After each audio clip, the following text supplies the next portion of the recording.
Okay, picture this. You're at the checkout, the cashier scans your last item, and then comes that question we've all heard a million times. Do you have a loyalty card with us today?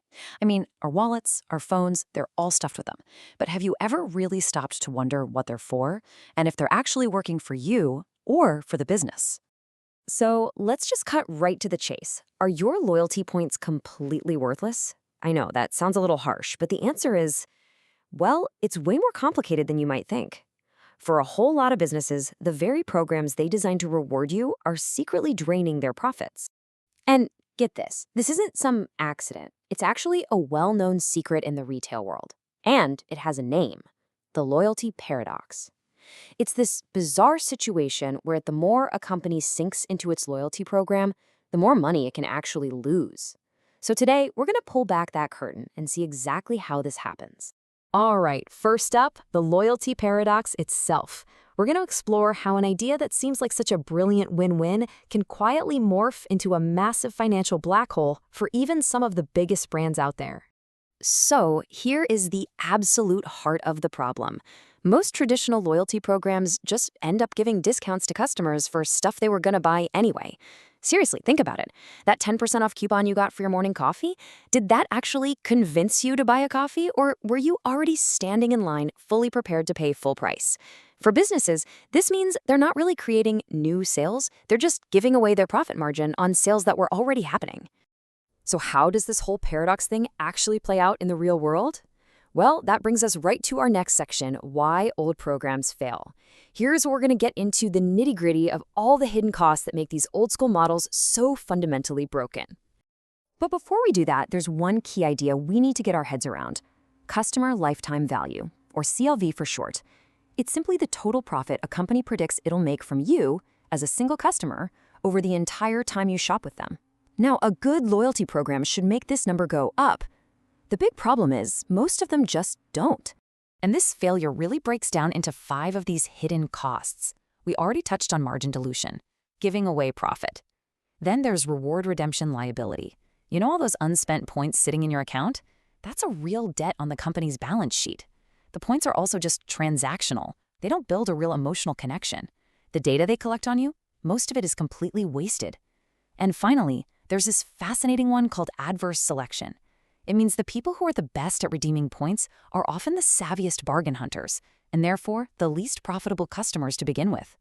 And about that wasted data, you are not going to believe this. On average, less than 20% of all the customer data that loyalty programs collect is ever actually used to personalize your experience.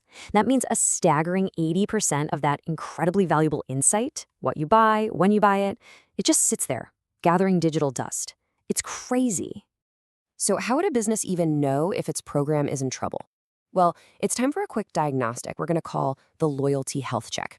It's designed to separate a program that's actually working from one that's just burning through money. First question you have to ask: are your top-tier, platinum-level members really your most profitable customers, or are they just the ones who show up most often to redeem the most rewards? Believe me, there is a huge difference between the two. Second, you got to look at the budget. How much of that money is actually getting customers to do something new, like trying a different product or shopping on a Tuesday instead of a Saturday? Versus how much of it is just rewarding them for doing the exact same thing they were going to do anyway.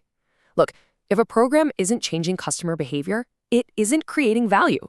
It's just adding cost. Plain and simple. Okay, enough with the doom and gloom. If the old way is so broken, what's the solution? It is time to look at a smarter way forward. We're shifting away from the problems and diving into a modern, intelligent approach to loyalty.